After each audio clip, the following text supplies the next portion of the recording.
So welcome to the Meaningful Jobs podcast, season 3. I'm your host, Adrian, and today we're extremely honored to welcome Jim from Johnson and Johnson to talk a little bit about his experience, working as a senior marketer for J&J. So how are you doing, Jim? Hope you're well. Hi, Adrian. How are you doing today? Very happy to be here talking to you. Thanks, Jim. So, can you briefly tell us a little bit about your title, your position with J&J, and, how you got into marketing? Yeah, absolutely. I've been working with J&J for almost 15 years now. It was a long journey until I got to the place where I am today. Mm, Um, I started after I did my MBA in England, and then after that, I was part of an MBA recruiting program with J&J. I joined the organization in Argentina, where I'm from, mm, leading our orthopedics product specialist team. Um, After about a year and a half, I started adding a few countries to that role. Uh, then I had a brief stint managing our joints business for Latin America. Then we merged with a company called Synthes. And after that, I had the opportunity. I was poached to work for our Edicon business, which is not in orthopedics, but it's in general surgery, uh, which was also a fantastic opportunity. Very different from orthopedics. mm, I was managing the southern cluster, which are the 7 countries south of Ecuador, except for Brazil. Um, After that, I was the GM for medical devices in Costa Rica. Then I led the spine portfolio business in Latin America until 2017, when I moved to the US uh, to lead one of those segments in global strategic marketing, the cervical segment. We launched quite a few products in about 2 years, and then after that, I've been in more of a strategic and portfolio optimization role mm. until today. So and now I also manage biomaterials portfolio. So It's a as you long can see, journey. yes, that's what I meant. What I wanted to kind of share, probably one of the first things that I wanted to share is it's not always straight up or a straight diagonal. Many times when you work with companies that are this big, you have a path that it's a little bit irregular. But these are all different experiences that add breaks to your personal professional uh, wall, and they all happen for a reason. You have to believe that things happen for a reason. Mm. And I think in each one of these different roles that I had, um, I've learned I've learned a lot about our cultures. I've learned a lot about our businesses, our ways of doing business, and and about our customers. So again, that's how I've been rolling so far, and uh, and I'm very excited to be part of a company that I am. So, rewinding a little bit back when you were in Argentina, like, was there any thought that one day you'd be, working in such a top firm in the States and traveling Quite around the world? quite frankly, uh, I always wanted to have an international profile. I always wanted to have Mm, an international career. Before working for J&J, I worked for an oil and gas company, and I actually spent time living in Baton Rouge, Louisiana. I also spent time in Fairfax, Virginia. So I kind of always had that eagerness to see the world and learn about different cultures and different business. Um, exactly where it is that I was going to go, the short answer is no. As it is still today. You always want to have new opportunities to make a bigger difference, to learn more, to connect with more people. But exactly where it is that you're going to land, uh, I think it's. I mean, at least I don't exactly know where it is that I mm. again I do It's know. always difficult to predict your future, right? I mean, But when people tell me, "Oh, I always knew I wanted to be like X, Y, and Z," I take that with a pinch of salt. Unless you are Messi and you want to play football, right? But when people say, "Oh, I always knew I wanted to have work in this particular function in this particular geography," um, I think that you're basically narrowing yourself. Yeah, I always found Uh, the education system to be a little bit strange when they force students to narrow down their subject choices when they're only like 15, 16 as a teenager. Like, how do you even know where your passion is? yeah. To be fair, some people know where that lies, Yeah, I and guess. that's fine.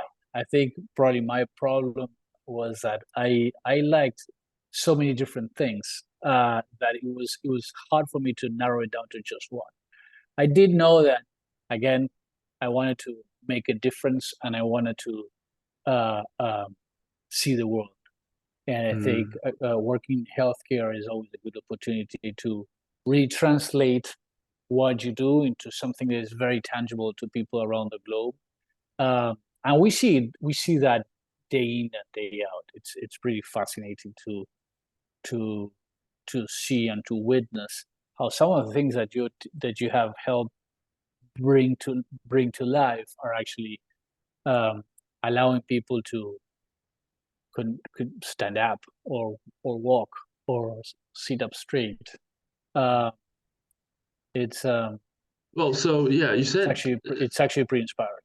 yeah, you said quite a few times that you always wanted international exposure, and I guess Yes. there are quite a few industries that you could get this. And so my question is like, what made you choose marketing as a springboard to achieve what you want?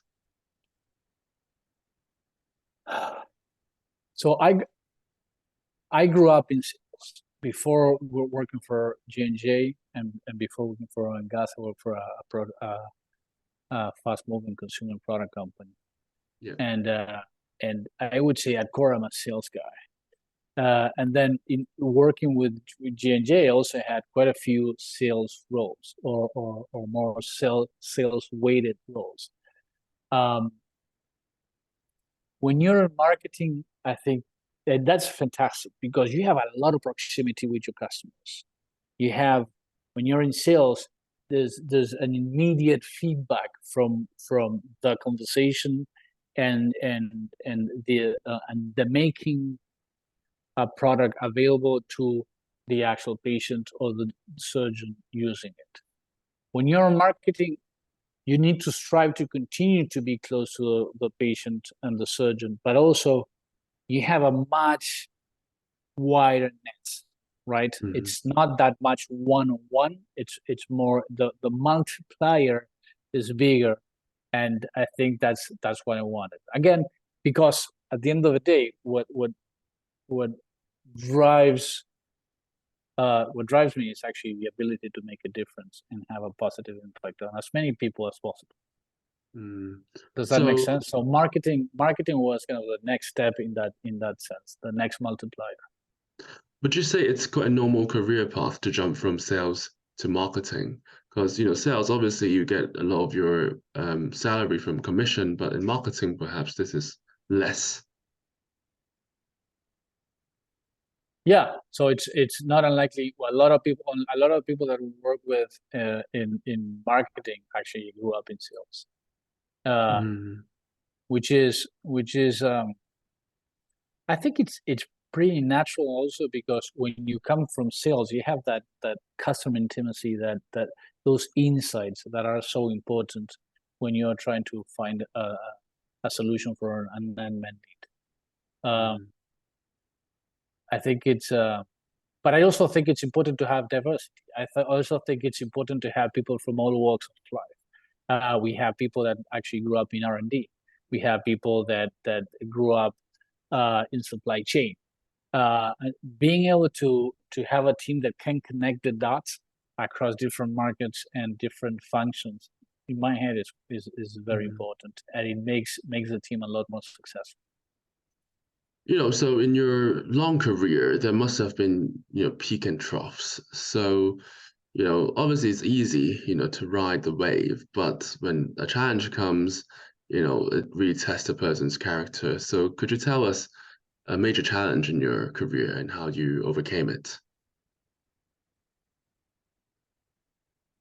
Hope it's not too difficult to answer.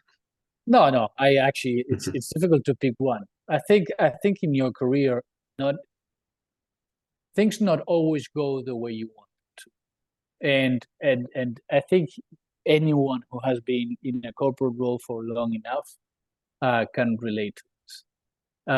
The way I try to address it is, first of all, you need to allow yourself to go through the process. It is okay for you to be frustrated for a bit. It is okay for you to take time to actually get your bearings right again.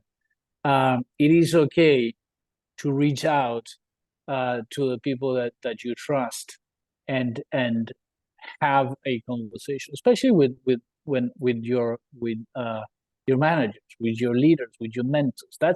That's why it's so fundamental to have good mentors and to work in a company where those conversations can happen.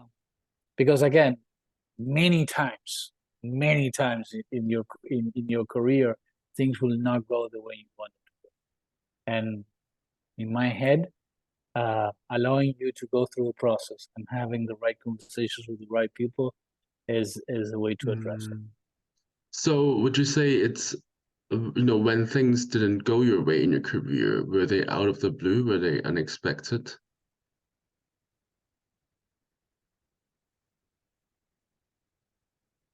I would say most times they were they were just part of Yeah. a bigger picture uh, that you don't always see.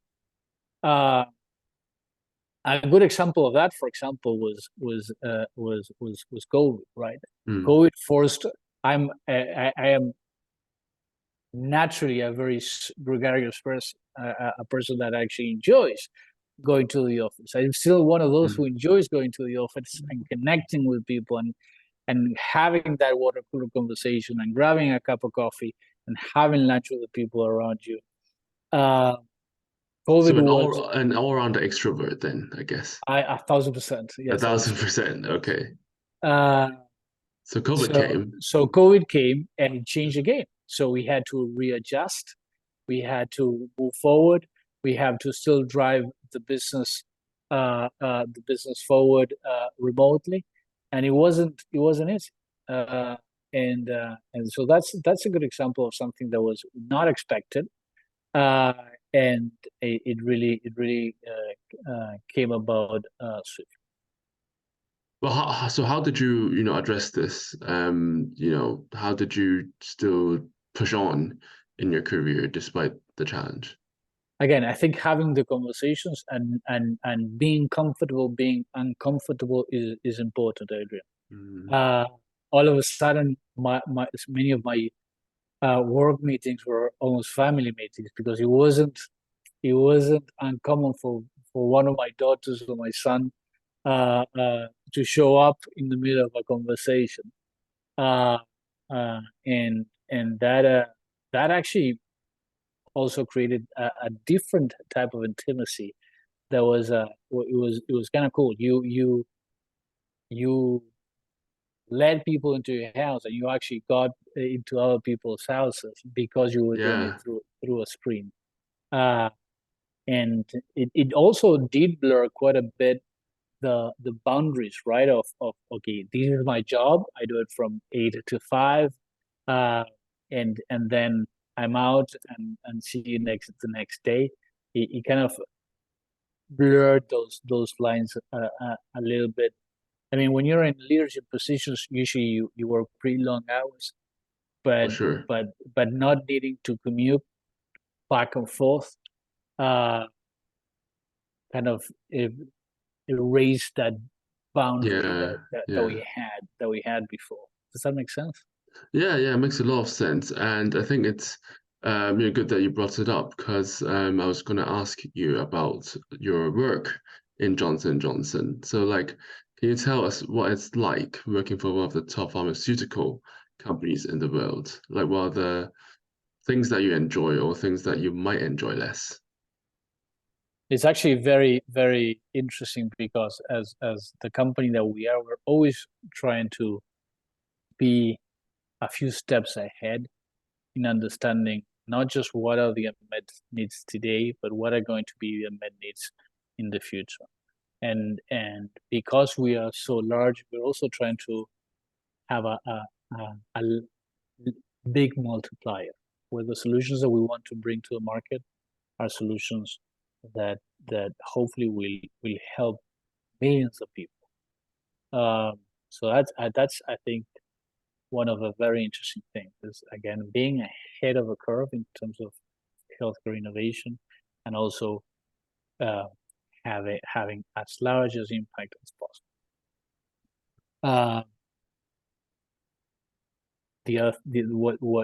What can be a challenge at times is that is when because we're such a large corporation, you're always trying to make your projects a priority, and there's a plethora of projects going on, but that's, I think, natural in every large company. So I guess it's about fighting for resources, Yeah, in a big company. Which I think happens in every company. This is just yeah, it's a short, it's even if it looks like a big blanket, you still need to prioritize all the time. Well, and I guess that's where your sales skills, will come in handy. Absolutely. How to convince people to give you more resources to achieve your goals, right, as a marketer. Yes, it's not just about being an expert though. You need to have very good data behind it, so that you can present the case that makes sense and is attractive for everyone. So, in terms of career advice for people, well, first of all, like, what do you think is the higher meaning of work aside from monetary rewards at J&J? So J&J is a cool company because it actually runs on it's very much a value driven company. We had the Credo, that actually turned 80 years this year. Before, nowadays a lot of companies have the value statement and principle statement. J&J had it 80 years before it was even a thing. I didn't know this at all. And check it out. It's pretty cool. There's actually also a Harvard Business case on it, and many other companies have been following similar paths, and many universities have been studying this.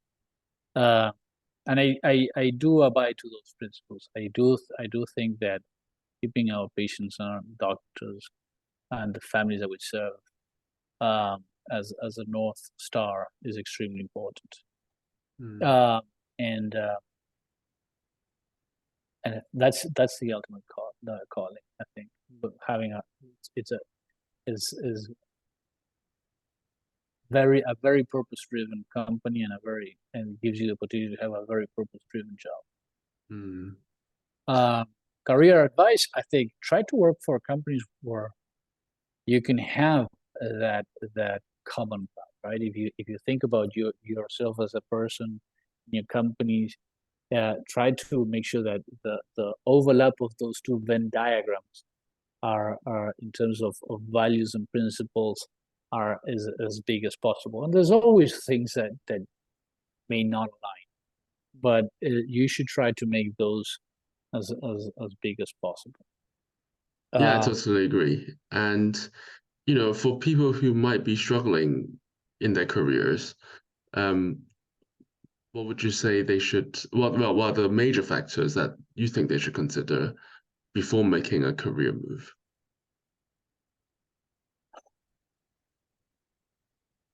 So I used to have a teacher at university that used to tell us there's a survivor's path. Survivor's path. Yeah, before I would say try to avoid making career moves in the heat of the moment. If you are frustrated or angry, as I just told you earlier today, maybe take a deep breath. Maybe go through the process. And I know it's easier said than done, because at the end of the day, we are emotional beings that try to be rational. That's very true. Yeah. But take a deep breath. Connect with the people that you trust. Have the conversation. It will shock you to learn how many people that you actually admire have been through similar situations. So many times when we go through these things, we feel that we are alone. It's very personal. It's not that much so. I think many times you realize how many other people have been through a similar situation. But that doesn't mean you shouldn't make a career move. Just don't make it in the heat of a moment. And then when you make a career move, try to go for a company where you feel that you have common values with them. It will be, I think it would be a bad move to go to a place where you feel that Well, how would you there's make this? no alignments, in the vision. Yeah, how would you, just lastly, how would you make this judgment in terms of whether your values align with the company or not when you haven't even started, It's a good question. Most companies have a public statement on what their values and visions, their principles are. So do some research. But also, there's a lot of companies that say one thing and do another. Yeah. So what I suggest you do is you actually try to connect. And we have many resources today through LinkedIn. The same way you approach me, Adrian. That's how we met. Yeah. Find people that you can identify yourself with, even if you don't know them personally, and connect with them and ask them. The same way you're asking me today. Yeah. I think that would be a smart move. Well, it's been a pleasure having you, Jim, onto our podcast, and yeah, pleasure to have a great in-depth chat with you about your career. Thanks for your sharing, and wish you all the best. Thank you very much for your time, Adrian. This was fun, and I'm looking forward to connecting again soon.